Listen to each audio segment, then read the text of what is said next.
स्वागत है आपका ध्रुवा क्लासेज के इस यूट्यूब चैनल पर। तो दोस्तों, जैसा कि कॉन्स्टिट्यूशन का भाग 6 चल रहा है और उसमें से हम लोग जो अनुच्छेद है 213 तक कंप्लीट कर लिए हैं। तो आज के हम लेक्चर में पढ़ेंगे हाई कोर्ट और इसके मुख्य न्यायाधीश और अन्य न्यायाधीशों के बारे में, जो जजेस हैं हाई कोर्ट के बारे में, यानी जो राज्य में स्टेट में जो हाई कोर्ट होता है उसके बारे में पढ़ेंगे।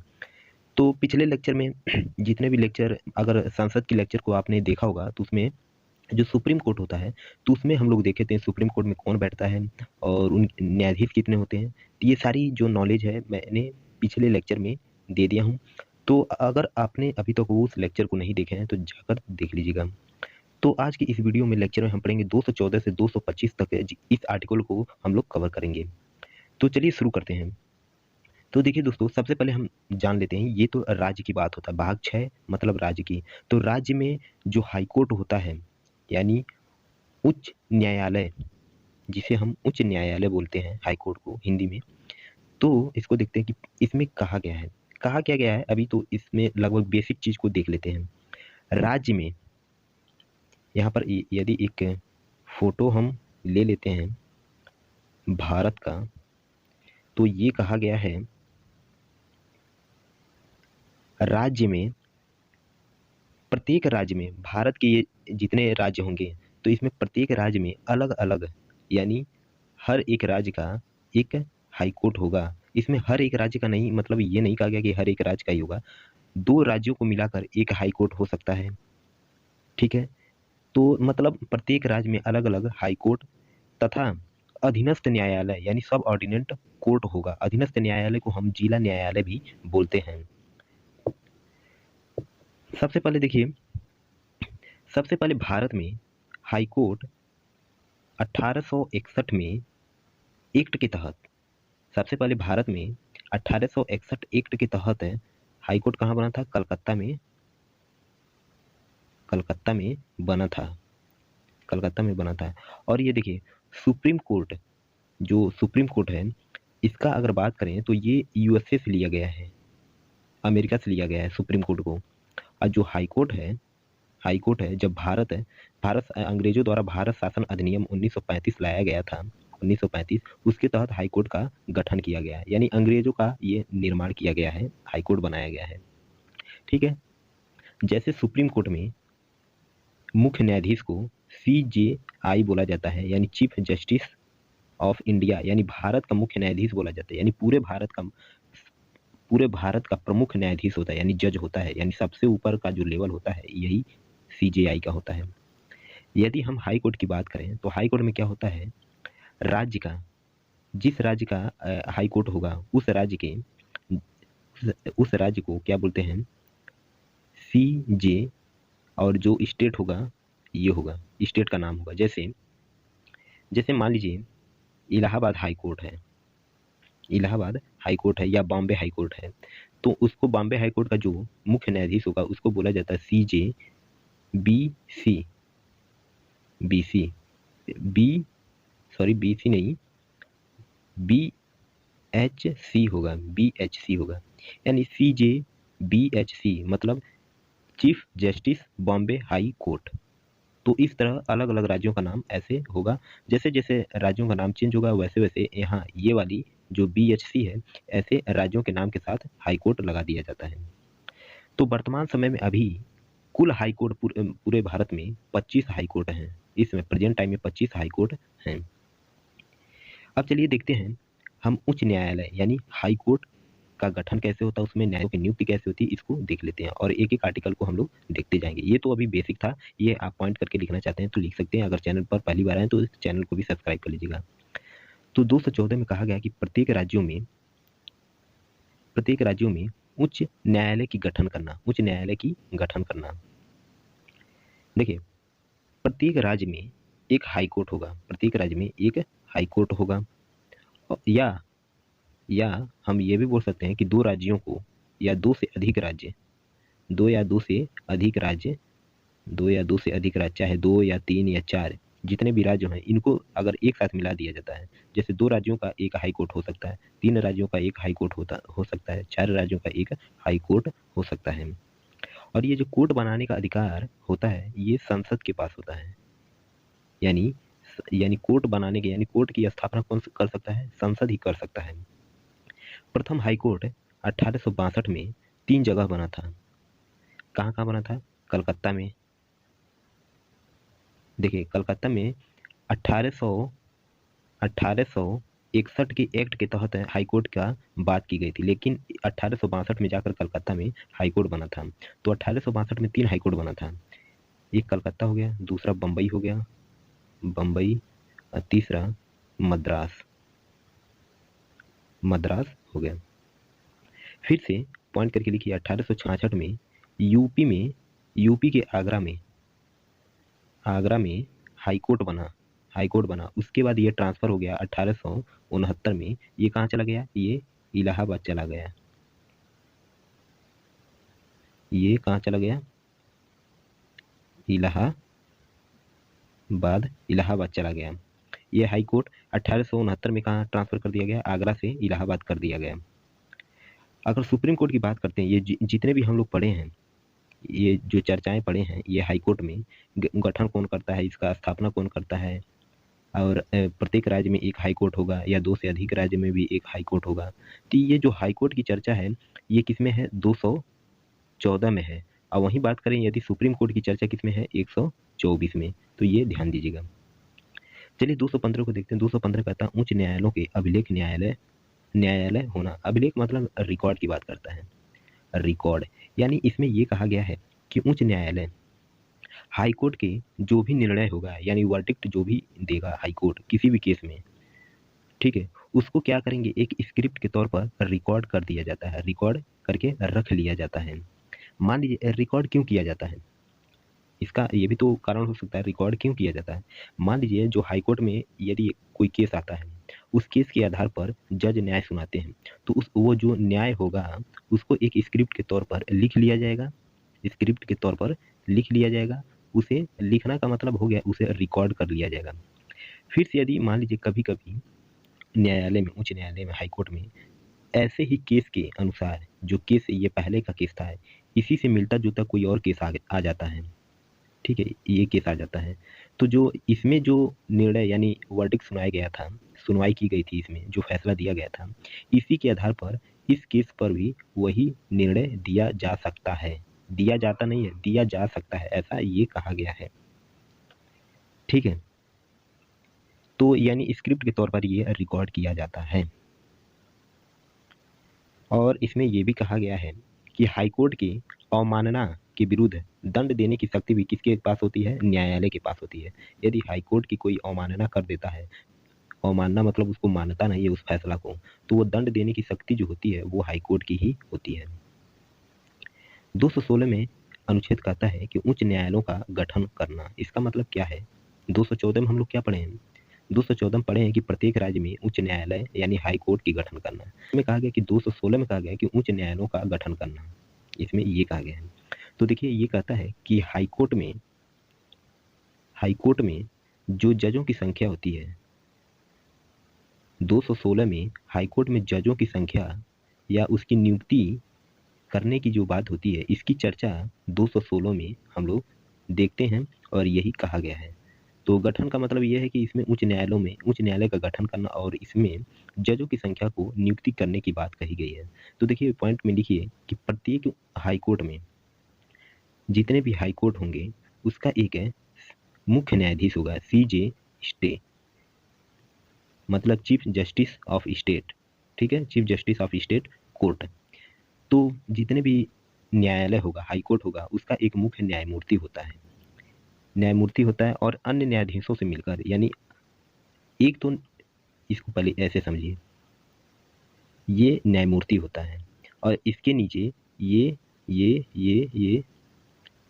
ये जज होते हैं।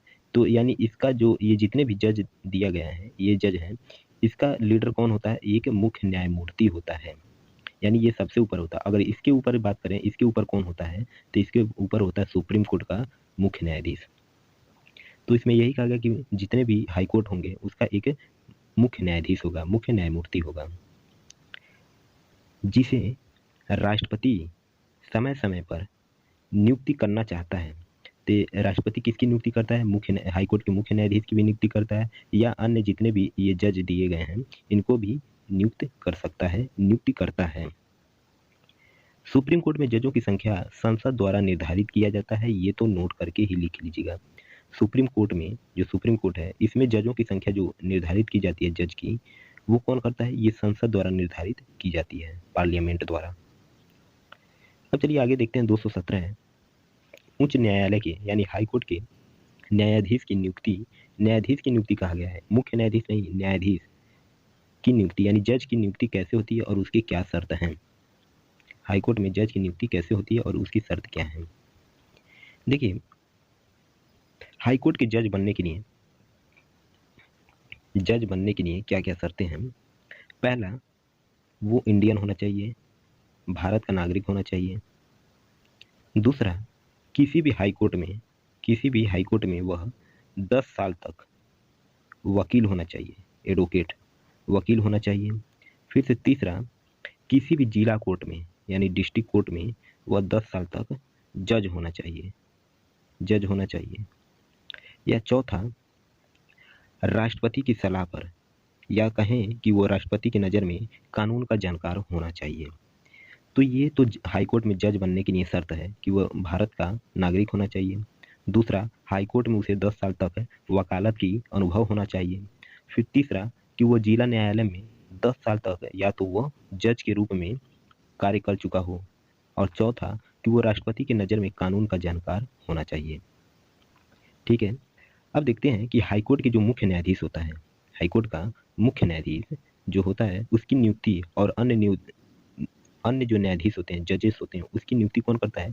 ये राष्ट्रपति ही करता है। ये तो शर्त है कि ये अगर क्वालिटी आता है किसी व्यक्ति के अंदर, तब वो हाई कोर्ट का जज बन सकता है। लेकिन आगे जो इसमें कहता है कि मुख्य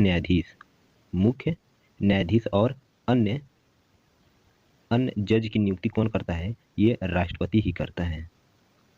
राष्ट्रपति करता है। देखिए, हाई कोर्ट के मुख्य न्यायाधीश जो मुख्य न्यायमूर्ति होता है उसकी नियुक्ति करने के लिए 2 लोगों से सलाह लिया जाता है। हाई कोर्ट के मुख्य न्यायमूर्ति की नियुक्ति करने के लिए जो राष्ट्रपति नियुक्ति करता है, किससे सलाह लेता है? तो 2 लोग से, CJI यानी भारत के मुख्य न्यायाधीश से सलाह लेता है, और जिस राज्य में वो नियुक्ति करना चाहता है उस राज्य के राज्यपाल से सलाह लेता है। ठीक है, देखिए, हाई कोर्ट में मुख्य न्यायाधीश यानी मुख्य न्यायमूर्ति की अगर नियुक्ति करना है, राष्ट्रपति नियुक्ति करना चाहता है, तो वो सबसे पहले सुप्रीम कोर्ट के मुख्य न्यायाधीश से सलाह लेगा, और जिस राज्य में उसे नियुक्ति करना है, जिस राज्य में, उस राज्य के राज्यपाल से सलाह लेता है। तब हाई कोर्ट का मुख्य न्यायाधीश उस राज्य में जाता है। ठीक है, अब मान लीजिए मुख्य न्यायाधीश तो एक ही होता है हर प्रत्येक हाई कोर्ट में, और जो हाई कोर्ट में और भी जो जज होते हैं मुख्य न्यायाधीश के नीचे, उनकी नियुक्ति करने के लिए राष्ट्रपति किससे सलाह लेता है? तो 3 लोगों से सलाह लेता है। देख लीजिए किससे। एक तो होता है CJI से, दूसरा होता है उस राज्य के राज्यपाल से, और तीसरा होता है हाई कोर्ट के मुख्य न्यायाधीश से। 3 लोगों से सलाह लेता है। जो अन्य हाई कोर्ट के जो अन्य न्यायाधीश की नियुक्ति करना है, तो राष्ट्रपति यानी प्रेसिडेंट 3 लोगों से सलाह लेता है। भारत के मुख्य न्यायाधीश से, उस राज्य के राज्यपाल से, और उस हाई कोर्ट के जो पिछले हाई कोर्ट का जो मुख्य न्यायाधीश होता है उससे सलाह लेता है। सॉरी, पिछले नहीं, जो हाई कोर्ट के मुख्य न्यायाधीश होता है उससे सलाह लेता है। तब उस हाई कोर्ट में किसी जज को भेजा जाता है, नियुक्ति किया जाता है, और राष्ट्रपति इसकी नियुक्ति करता है। अब बात करते हैं कोलोजियम सिस्टम। देखिए, एक प्रकार का नेपोटिजन ही होता है। इस पर बहुत सारे विवाद इसमें प्रेजेंट टाइम में छिड़ा हुआ है। जो किरण रिजिजू जी हैं बीजेपी के, तो उन्होंने कोलोजियम जो सिस्टम है हाई कोर्ट का चाहे हुआ चाहे सुप्रीम कोर्ट का, इस पर उनके बीच बहुत मतभेद उत्पन्न हो गया है। तो खैर छोड़िए कोलोजियम सिस्टम क्या होता है, लेकिन ये जान लीजिए कि हाई कोर्ट में या सुप्रीम कोर्ट में, इन दोनों कोलोजियम सिस्टम द्वारा जजों की नियुक्ति की जाती है। कोलिजियम सिस्टम यही होता है, यदि हाई कोर्ट में या सुप्रीम कोर्ट में, मान लीजिए सुप्रीम कोर्ट में जज है तो उसका बेटा भी जज बनेगा, ऐसे ही मान लीजिए उसका बेटा भी जज बने, यानी राजा का बेटा ही राजा बनता है। ऐसा कोलिजियम सिस्टम द्वारा इन जजों ने एक सिस्टम क्रिएट कर लिया है। अब इसमें देख लेते हैं, जो जजों के कार्यकाल होता है वो 5 वर्ष तक होता है। जजों का कार्यकाल 5 वर्ष तक होता है। यदि जज 62 वर्ष के हो जाता है तो उसको रिटायर कर दिया जाता है, यानी उसका कार्यकाल लास्ट हो जाता है। यदि जज 62 वर्ष का हो जाता है हाई कोर्ट में तो उसको रिटायर कर दिया जाता है। और हाई कोर्ट के जज को हटाने के लिए क्या लाना पड़ता है? हाई कोर्ट के जज को हटाने के लिए महाभियोग जैसी प्रक्रिया संसद से लाया जाता है, संसद से लाना पड़ता है। और हाई कोर्ट के जो जज होते हैं वो अपना त्यागपत्र किसे देते हैं? राष्ट्रपति को देते हैं। तो ये छोटा सा छोटा पॉइंट है, इसको भी आप लिखते जाइएगा। अब चलिए देखते हैं 218 कहता है कि उच्चतम न्यायालय यानी सुप्रीम कोर्ट से संबंधित कुछ उपबंधों का उच्च न्यायालय यानी हाई कोर्ट पर लागू होना। अब इससे समझ लेते हैं ये कहना क्या चाहता है। देखिए, हाई कोर्ट के जज को समय से पहले हटाने के कुछ कारण हो सकते हैं, ठीक है। हाई कोर्ट के जज को समय से पहले हटाने के लिए कुछ कारण हो सकते हैं, जैसे क्या होता है? असमर्थता हो गया। जैसे अयोग्य होने के कारण उस जज को हटाया जा सकता है। दूसरा, सिद्ध कदाचार का मतलब कि यदि जज उल्लंघन का है और ये साबित तो सिद्ध हो जाता है कि वो जज संविधान के विरुद्ध कोई काम किया है, कोई फैसला सुनाया है, तो उसको हटाया जा सकता है महाभियोग प्रक्रिया द्वारा, और ये संसद में किया जाता है। नेक्स्ट अनुच्छेद को देखते हैं। 219 कहता है उच्च न्यायालयों के न्यायाधीशों का शपथ ग्रहण।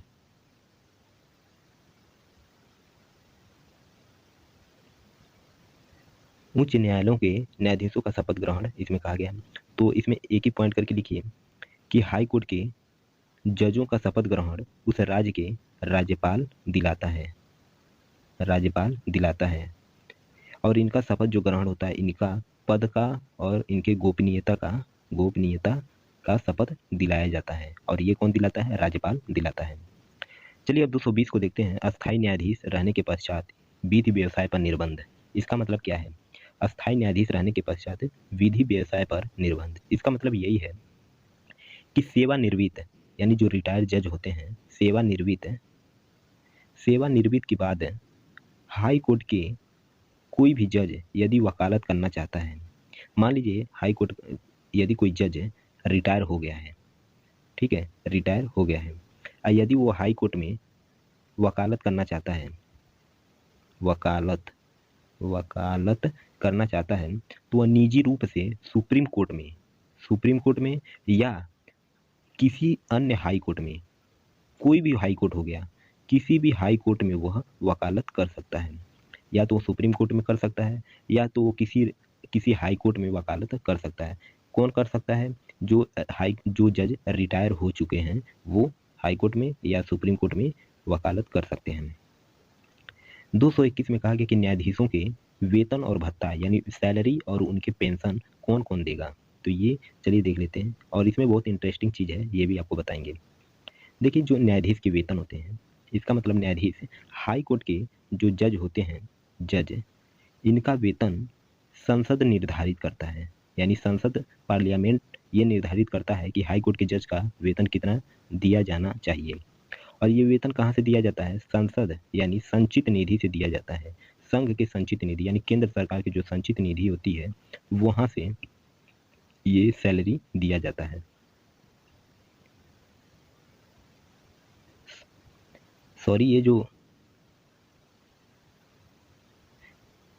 हाई कोर्ट का, देखिए हाई कोर्ट के जज का जो हाई कोर्ट के जज होते हैं उनका वेतन कौन निर्धारित करता है? संसद निर्धारित करता है। लेकिन उनका जो सैलरी होता है वो कौन देता है?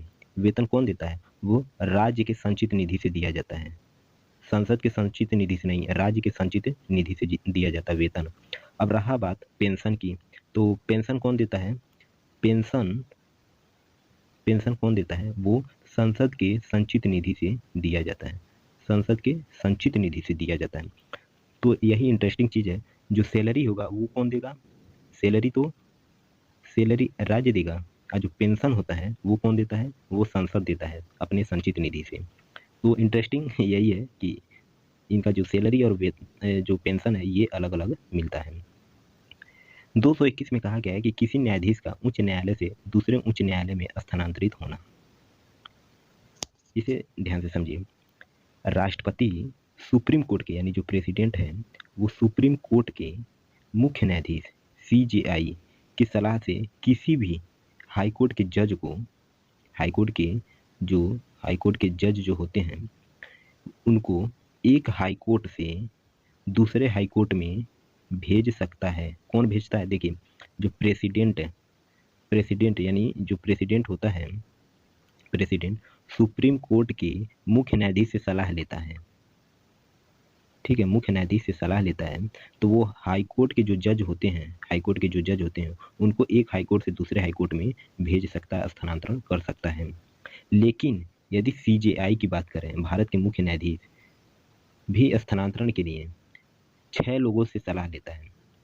पहले कौन करता है? राष्ट्रपति स्थानांतरण करता है, ये राष्ट्रपति बना देता हूँ। और ये सलाह किससे लेता है? CJI से सलाह लेता है, CJI से सलाह लेता है। और ये CJI किससे सलाह लेता है? ये 6 लोगों से सलाह लेता है। किससे लेता है? 6 लोगों से। एक होता है सुप्रीम कोर्ट के 4 वरिष्ठ जजों से सलाह लेता है। 4 वरिष्ठ जज हो गए। फिर से राज्य के मुख्य न्यायाधीश से सलाह लेता है। राज्य के कौन मुख्य न्यायाधीश होते हैं? यानी जिस राज्य में भेजना हो, एक हाईकोर्ट से दूसरे हाईकोर्ट में भेजा जाता है, तो यानी एक हाईकोर्ट से जिस राज्य में भेजना हो उस राज्य के मुख्य न्यायाधीश से सलाह लिया जाता है, CJI लेता है। फिर से राज्य के मुख्य न्यायाधीश यानी एक हाईकोर्ट से दूसरे हाईकोर्ट में भेजा जाता है, तो यानी जिस हाईकोर्ट से भेजा जाता है, हाईकोर्ट से भेजा जाता है उसके मुख्य न्यायाधीश से सलाह लिया जाता है, और जिस हाईकोर्ट में भेजना होता है उसके मुख्य न्यायाधीश से सलाह लिया जाता है। यानी भेजना, यानी हाईकोर्ट में भेजने वाले राज्य में उसके मुख्य न्यायाधीश से सलाह लिया जाता है। ये कौन लेता है? CJI लेता है। तो प्रेसिडेंट लेता है CJI से, CJI लेता है 6 लोगों से। 4 और 1 2 ये 5 6 हो गए। 223 कहता है कि कार्यकारी मुख्य न्यायाधीश की नियुक्ति। कार्यकारी मतलब जो सेवानिवृत्त होते हैं। यदि हाईकोर्ट के मुख्य न्यायाधीश का पद है, हाईकोर्ट के जो मुख्य न्यायाधीश होता है, मुख्य न्यायाधीश का पद है, यदि मान लीजिए किसी कारणवश खाली होता है, तो राष्ट्रपति क्या करता है? इसके जगह क्या करता है? किसी रिटायर्ड जज को न्यायाधीश बना सकता है। रिटायर्ड जज को जज बना सकता है, मुख्य न्यायाधीश बना सकता है। ये मुख्य न्यायाधीश की बात कर रहा है 223 में, मुख्य न्यायाधीश बनाना। तो यानी हाई कोर्ट में यदि मान लीजिए मुख्य न्यायाधीश का पद है, किसी कारणवश खाली होता है, तो राष्ट्रपति क्या करता है? उसके जगह को भरने के लिए किसी रिटायर्ड जज को मुख्य न्यायाधीश बनाता है। चलिए 224 देखते हैं, अपर और कार्यकारी न्यायाधीशों की नियुक्ति। अपर और कार्यकारी न्यायाधीशों की नियुक्ति। तो इसमें अपर का मतलब यही होता है, जो अपर और कार्यकारी होते हैं, यानी जो रिटायर्ड जज होते हैं, ठीक है। और अपर का मतलब ये होता है, ये एडिशनल जज होते हैं, जो एक्स्ट्रा जज की नियुक्ति की जाती है। और जो कार्यकारी मतलब रिटायर्ड जज होते हैं, उनकी नियुक्ति की बात की गई है। 224 में केवल न्यायाधीश यानी जजों की नियुक्ति की बात की गई, और 223 में मुख्य न्यायाधीश की बात की गई है। तो ये भी ध्यान रखिएगा, एक एक वर्ड को ध्यान रखिएगा। तो 224 ये कहता है, यदि हाईकोर्ट में अन्य न्यायाधीशों की यानी अन्य जजों की जो नियुक्ति का जो पद है, अन्य जो पद होते हैं जज के, ये जज का पद हो गया, किसी कारणवश खाली होता है, या जजों की संख्या को बढ़ानी हो, तब क्या करता है? हाईकोर्ट में अन्य न्यायाधीश या अपर न्यायाधीश यानी एडिशनल जज या सेवानिवृत्त जजों की नियुक्ति राष्ट्रपति। तो राष्ट्रपति क्या करता है? राष्ट्रपति इसके जगह को भरने के लिए, ये जगह खाली है या इसके संख्या में बढ़ोतरी करना है जज की, तो राष्ट्रपति इसके जगह कोई एडिशनल जज बिठाएगा, एडिशनल इसमें जज की नियुक्ति करेगा, या जो सेवानिवृत्त होते हैं यानी रिटायर्ड जज जो होते हैं उनकी नियुक्ति करता है, इनके खाली जगह पर या संख्या बढ़ानी हो तब। और ये जो नियुक्ति करता है ये केवल मात्र 2 वर्षों के लिए ही करता है। यदि इनकी अवधि बढ़ाना हो तो संसद या विधानमंडल की सहायता लेनी पड़ती है। पार्लियामेंट या लेजिस्लेचर में इसको पारित कराना होता है 2 वर्ष से अधिक यदि इनकी अवधि बढ़ाना हो तब। चलिए 225 देखते हैं। विद्यमान विद्यमान उच्च न्यायालय की अधिकारिता क्षेत्र क्या होती है? तो ये देखिएगा हाईकोर्ट में कौन कौन सी केस या याचिका जाएगा इसकी चर्चा किसमें की गई है 225 में। यानी अधिकारिता क्षेत्र यही बताती है कि जो हाईकोर्ट के अधिकार क्षेत्र हैं कहाँ तक ही जा सकता है, यानी उसकी शक्ति है, यानी किस किस केस की सुनवाई कर सकता है। दूसरा पहला कहता है कि यदि अधीनस्थ न्यायालय यानी जो जिला न्यायालय होता है अधीनस्थ न्यायालय के फैसलों के विरुद्ध यदि आप चैलेंज करना चाहते हैं तो आप कहाँ जा सकते हैं? हाई कोर्ट में जा सकते हैं। मान लीजिए अधीनस्थ न्यायालय यानी जिला न्यायालय में कोई ऐसा फैसला दे दिया गया है जिससे आप संतुष्ट नहीं है, खुश नहीं है उस फैसले से, तो आप क्या कर सकते हैं? उस फैसले के विरुद्ध आप कहाँ जा सकते हैं? उच्च न्यायालय में, हाई कोर्ट में आप जा सकते हैं। और दूसरा क्या है, दूसरा पॉइंट कि आप मौलिक अधिकार के मामलों में भी जा सकते हैं, यानी फंडामेंटल राइट के मामलों में भी आप हाई कोर्ट जा सकते हैं। कुछ और भी कारण हैं वो जान लेते हैं। मान लीजिए आप एमपी या एमएलए के मामलों में आप जा सकते हैं, या विवाह तलाक के मामलों में आप जा सकते हैं, या किसी कंपनी के विरुद्ध जाना है या कोई कंपनी आपके विरुद्ध जाना चाहती है तब हाई कोर्ट में आप जा सकती है। जैसे किसी चीज़ को लेकर, कॉपीराइट को लेकर, प्राइवेसी को लेकर जाना चाहती है या किसी के ऊपर मानहानि का केस ठोकना है तब वो हाई कोर्ट में जा सकता है। तो दोस्तों उम्मीद करता हूँ कि ये लेक्चर आपको पसंद आया होगा। अगर वीडियो पसंद आता है तो चैनल को सब्सक्राइब कर दीजिएगा, वीडियो को भी लाइक कर दीजिएगा और टेलीग्राम पर हमसे जुड़ने के लिए दुआ क्लास के नाम से यूजर आईडी पर आप जाकर ज्वाइन हो जाइए। तो चलिए मिलते हैं नेक्स्ट लेक्चर में। जय हिंद।